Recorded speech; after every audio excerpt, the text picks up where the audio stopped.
Hi everyone, I'm Tashina from Logical Harmony. Welcome back.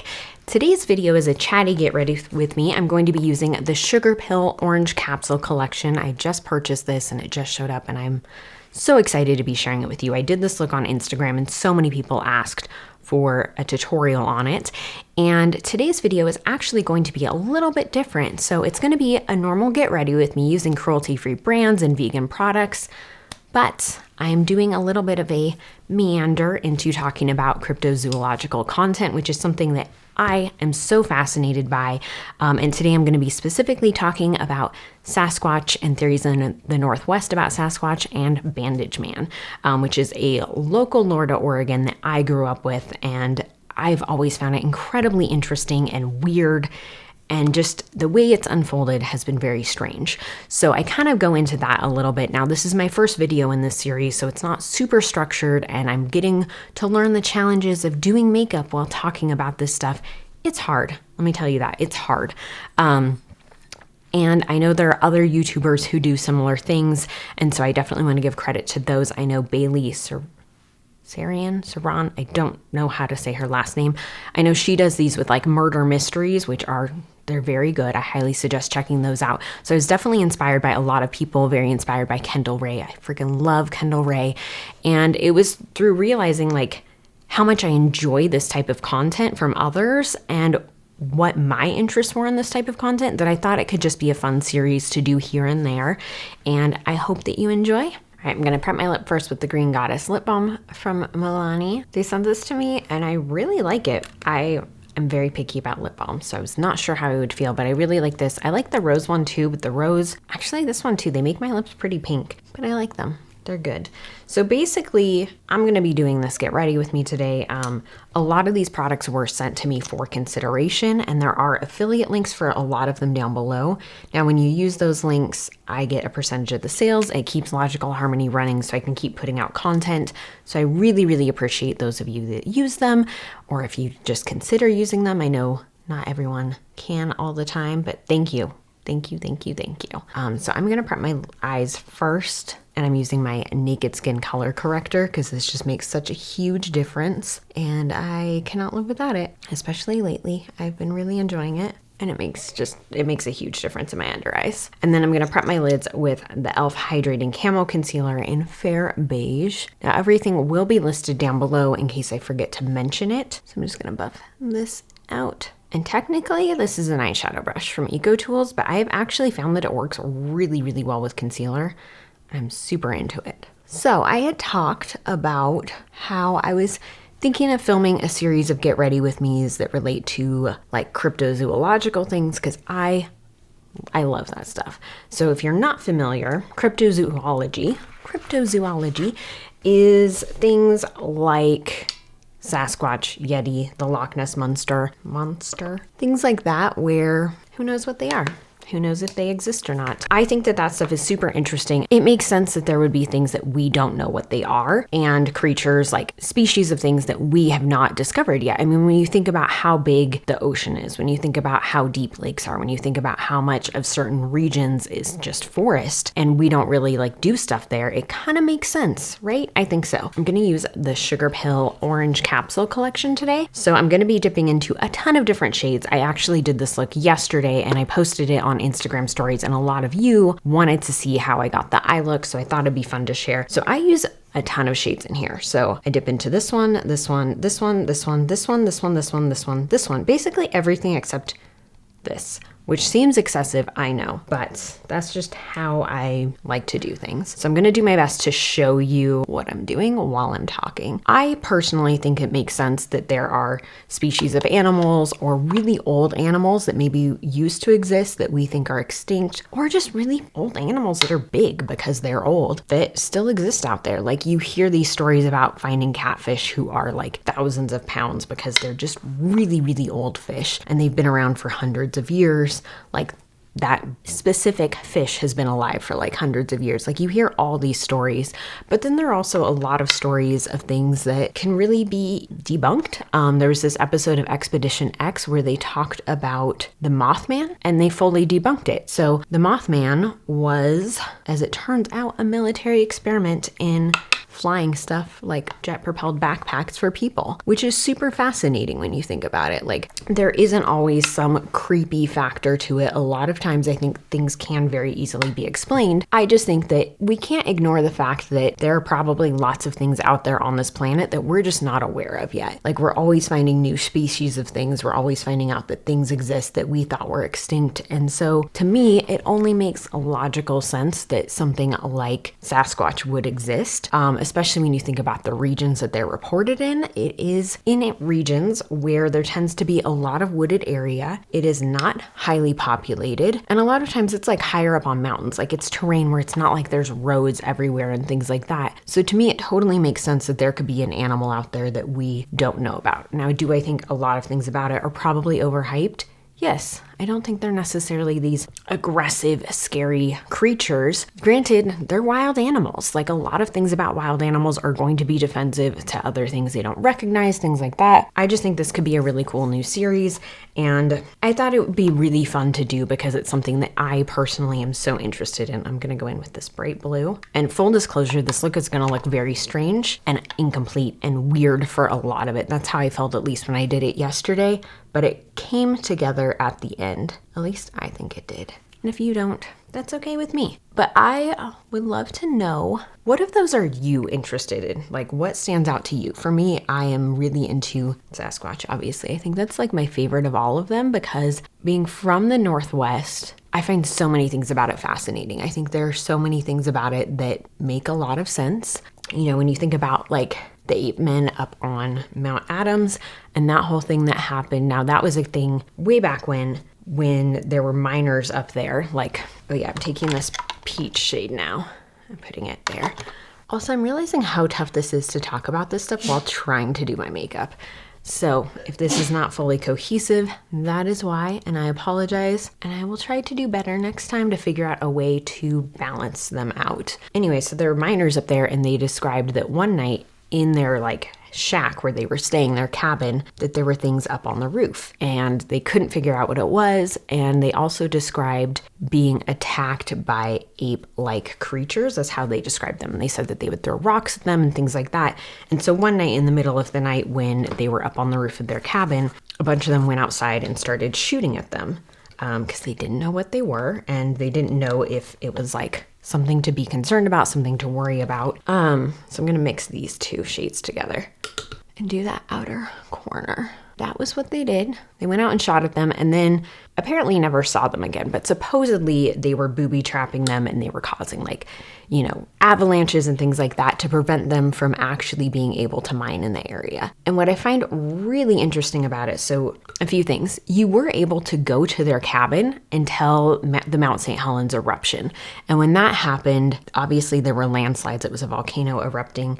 And it basically demolished the cabin, and now no one knows exactly where the cabin was. The landscape changed so much after the volcano erupted, and because of all the, you know, the rock that was shot out of the volcano and the landslides and everything, people don't know exactly where it was. And there have actually been reports of seeing ape-like creatures since then in that region, which again, I think makes sense when you think about the terrain there, when you think about how far out it is, but nothing has been reported that's like as aggressive as what the miners reported. And I think that's very interesting to think about. Now, I know this is not a topic a lot of people are interested in, but I just find it super fascinating to think about because when you think about what the miners were at the time, like how it was a very unexplored region. And so it makes sense that there could be animals up there that are large, that are probably hairy.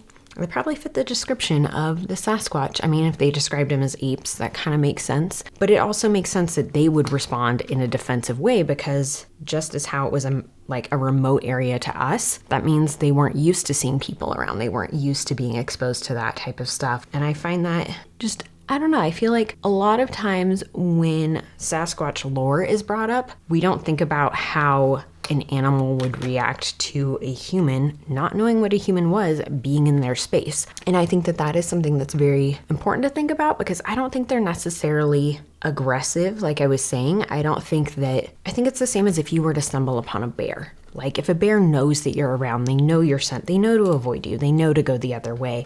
But if they don't know you and you just show up, you're going to surprise them and it's not going to be good. So I'm going to continue on with the rest of my face, but I was thinking it could be fun to do a video that is more of a deep dive about the Mount Adams stuff, but I wanted to kind of get an idea and get a feel for what you're interested in about it, because to me there's so much about this that's fascinating and so much that's interesting, and I love the idea of doing this series, but I'm just trying to figure out, does it make sense to do like a higher level video where it's just kind of talking about the theory and things like that, or would you want some, does it make sense to do a deeper dive? Because if we're going to talk about like the Sasquatch, then it kind of goes into the Yeti and the abominable snowman and all those sorts of things, because basically all over the world there are reports of Yeti-like creatures and, you know, Sasquatch-like creatures, and they're all described very similarly, and their actions are very similar, and the regions in which they are found are very similar, but there are also regional differences, and that's why they're called different things. Like technically they look different, which makes sense when you think about how bears in different regions and other animals look different. This is really hard to do while I'm trying to do my makeup. It's very hard to talk about. I completely give so many props to people who can do this, because this is a huge challenge. Put some concealer on, blend that out with this brush. I just think there is so much to unlock there. There are also so many things around the world where I think Sasquatch or Yeti is blamed for things that happened when there are perfectly reasonable explanations. And in one case, one Sasquatch thing I'm very fascinated by is actually, it's from Oregon, which I'm from Oregon. On the coast, there's a town called Cannon Beach, and there's this like lore about, they call it Bandage Man. And supposedly Bandage Man was way back in like the early 1900s, there was a car accident and someone was pulled from the car and they were horrifically disfigured. This is the lore. They were very disfigured and very, very injured, and they ran away and ran into the woods. It happened so long ago that there's no documentation of it. I've actually done some digging and I've not been able to find documentation of this actually happening. So who knows where this started from. But he had been temporarily bandaged up and ran off into the woods. And supposedly afterwards, they were having a lot of issues with dogs going missing, cats going missing. They would notice things like strange noises, like, I'm trying to think of how to describe the noises, like whale-ish type noises, like definitely an animal, but nothing normal to hear, you know, for that region. And what they were also noticing was that things would happen, like when the noises would happen and there would be a really, really bad smell, which they had always attributed, because it was called Bandage Man, to being rotting flesh. That's how it was described, as like rotting flesh and decay and just like unclean bodies, basically.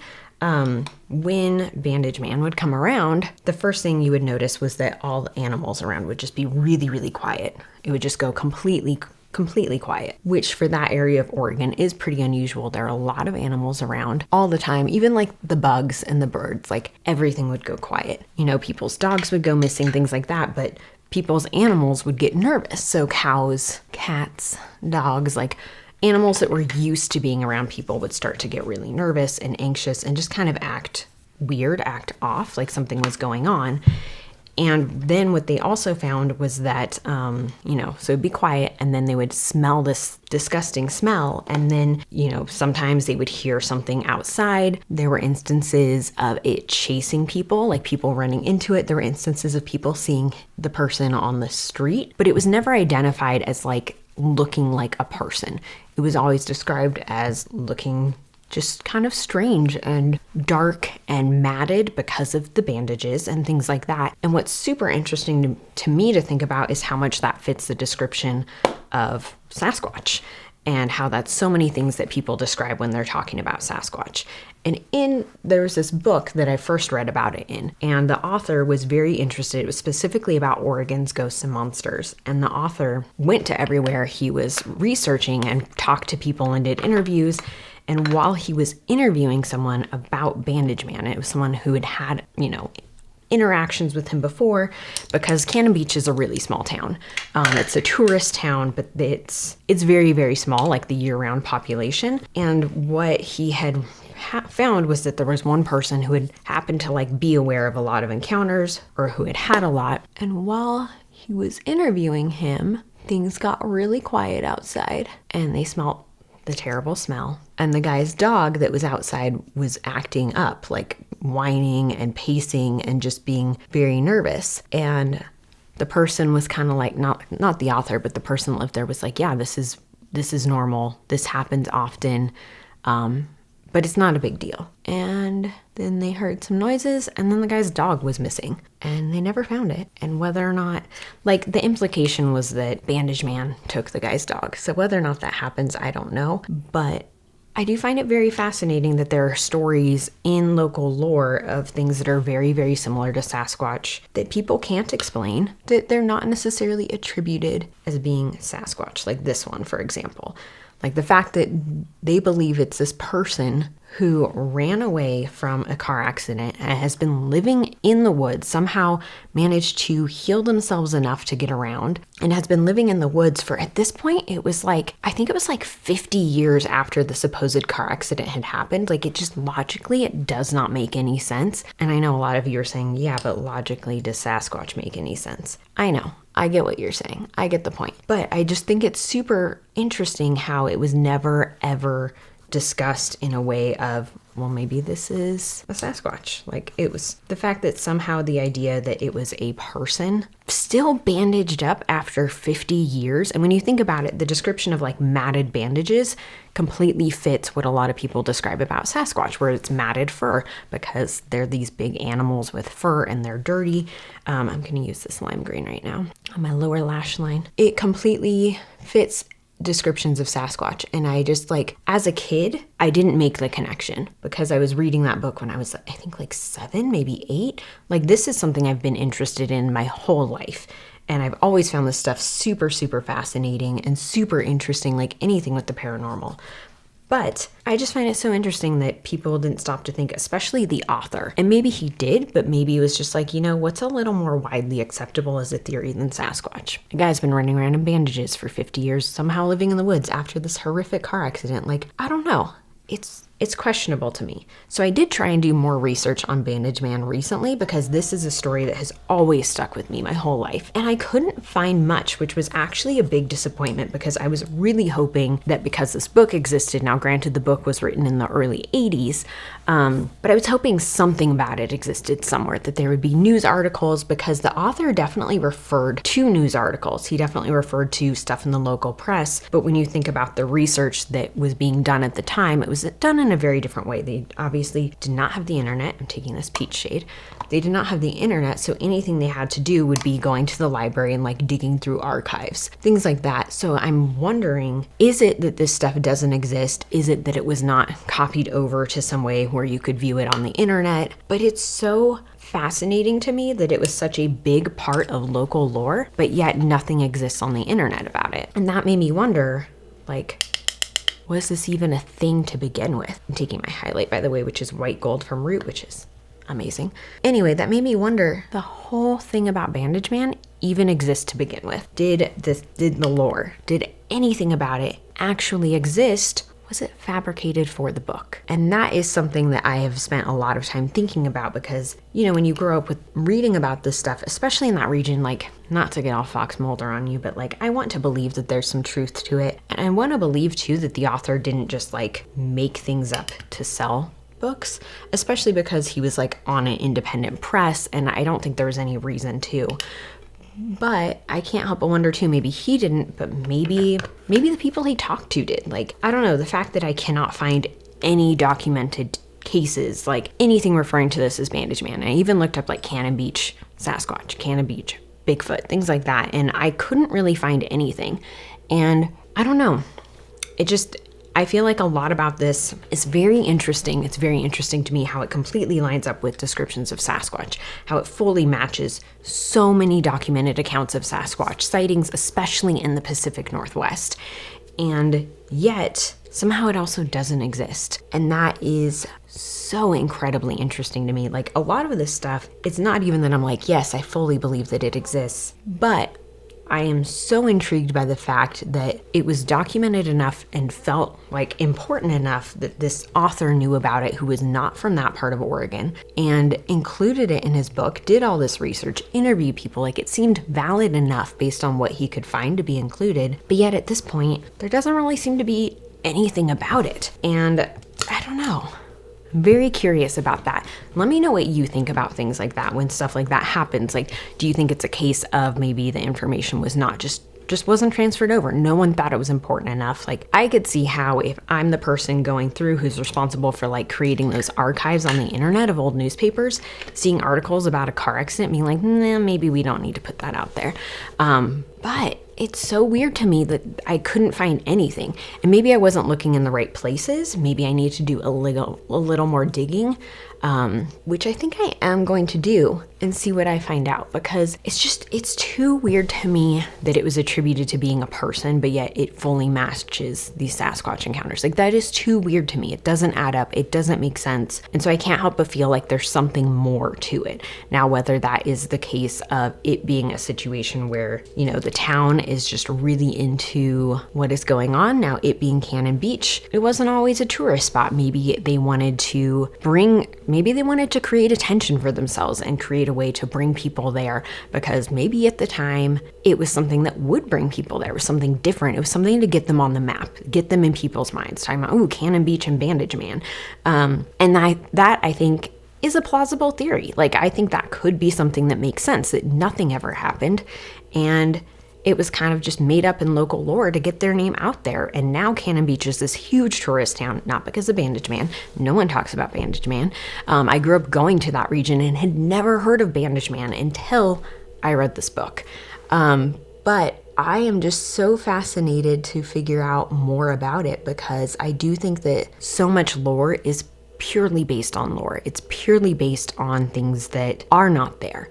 And while I do believe that there's a possibility that Sasquatch in whatever form exists, and it's not necessarily, you know, some scary thing out there, I believe that there are animals that exist that we have not discovered yet, especially in that region, like I said in the beginning.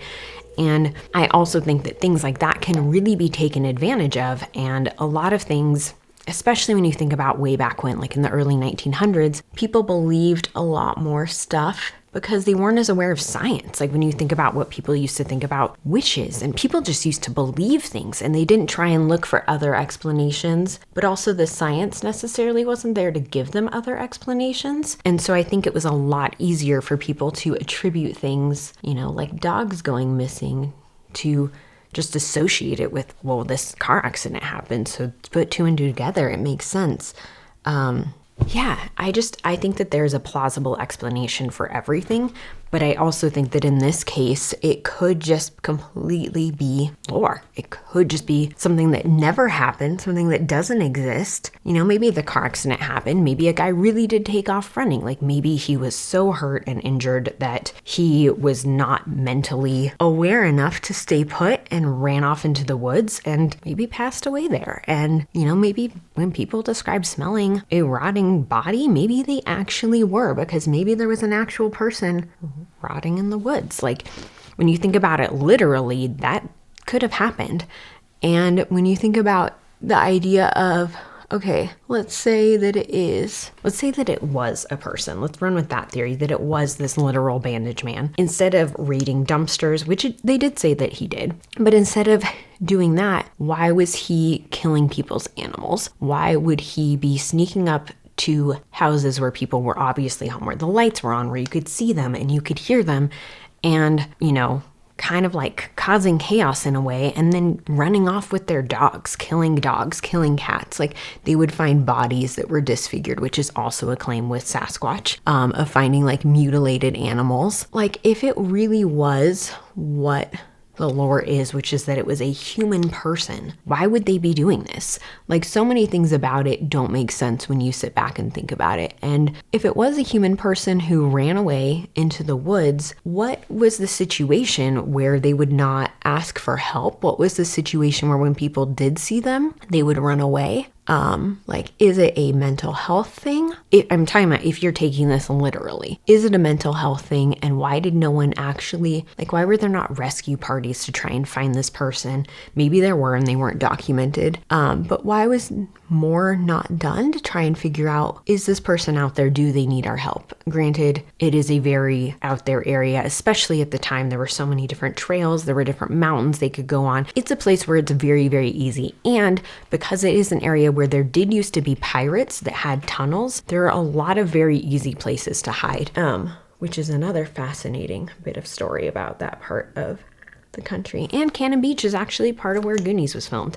I never got into Goonies, but a lot of people liked Goonies, and it was filmed, some of it, in Cannon Beach. I just find it all very interesting to think about when you take it literally, or if you think about it as if it was Sasquatch. Personally, I think that if the cases were more documented, to me personally, it makes more sense that it would be Sasquatch than it being a human. Like the behavior patterns, the things that are described, they don't really make sense for it to be a person. I don't think it adds up. I don't think it, like thinking about it logically, it doesn't make sense to me that this would be a person. Even just the time frame of which it was around, if it had happened, like it doesn't make any sense to me that it could be a person. Like how would they would have to be such an old person by the time the author was there researching, which was probably, if the book was published in the early 80s, I imagine he was there researching either in the late 70s or the early 80s.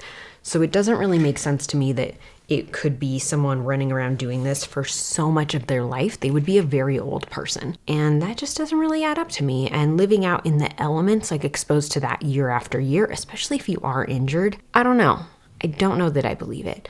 But I do believe the idea that it could be Sasquatch. And to me, it's just because so many things about how they describe it completely match up. I'm going to put my lashes on and I will be right back. It's very hard to do when I'm talking. Another thing I do find interesting is that there are things about Bandage Man that are recent. I know I said there wasn't, but what I meant was there aren't things about Bandage Man in the same way.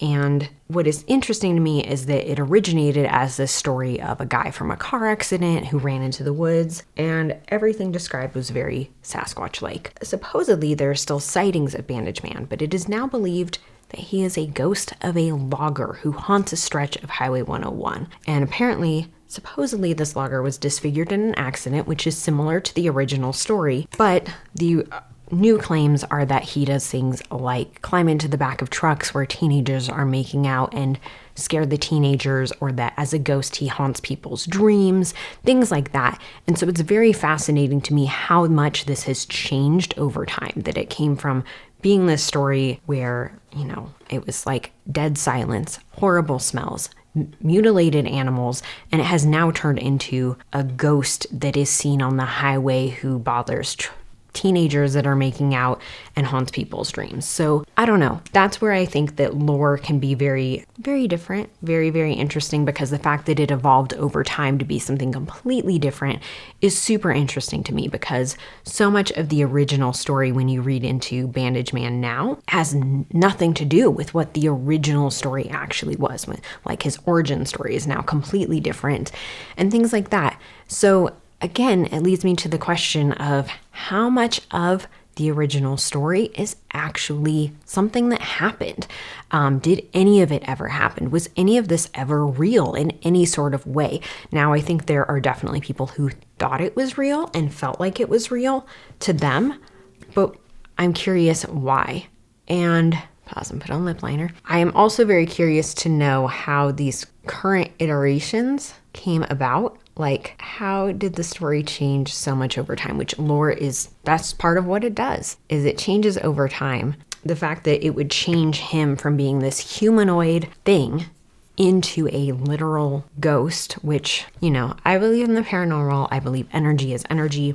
I don't think I necessarily believe that there is a former logger haunting this stretch of 101 and that he appears in so many different ways to so many different people. When you think about energy being energy and the paranormal, I think that a lot of times energy can be attached to places, it can be attached to objects, and that certain things can bring that out. But I don't necessarily believe that, you know, you have this ghostly apparition climbing into the back of teenagers' cars. That sounds an awful lot like, you know, the guy with the hook for the hand and things like that. Like, I think we can all dismiss that theory. Personally, I'm dismissing that theory. I also, while I don't mean to discount the people who believe it is a ghostly apparition, I am curious to learn more about where that idea comes from and what has kind of spawned that idea and kept it going, because I don't know that that necessarily makes sense either, especially because the current iterations of what his behavior is described as does not match up basically at all with the old ones. I think it would be really interesting. I want to dive into it a little bit deeper, and let me know if you're curious in this as well, to do a deeper dive and figure out what could be similar. Like, could it be the same thing, but maybe it's just different descriptions, people's acceptance of different things being out there. Maybe someone doesn't necessarily believe in the idea of Sasquatch existing, but they believe in ghosts. And so maybe they interpret one thing as another. I think that's something that's very important to consider in these situations, is our own beliefs are going to impact our interpretation of something and our acceptance of it.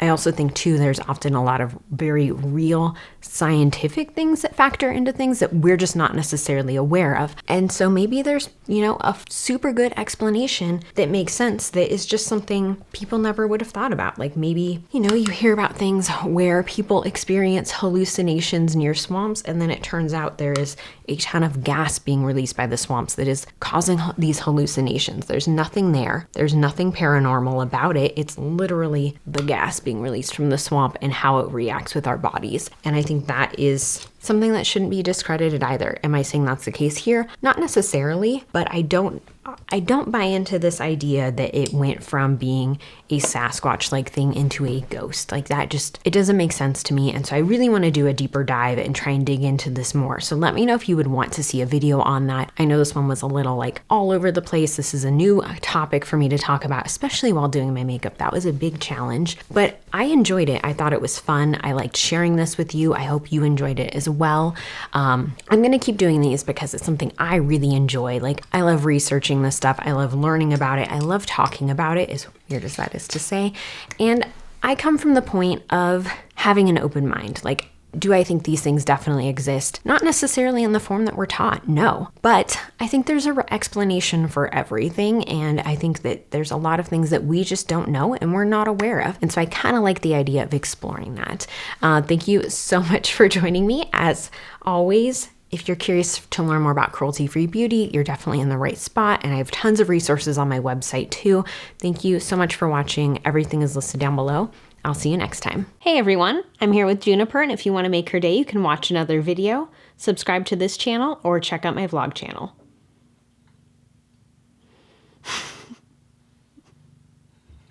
The look on her face.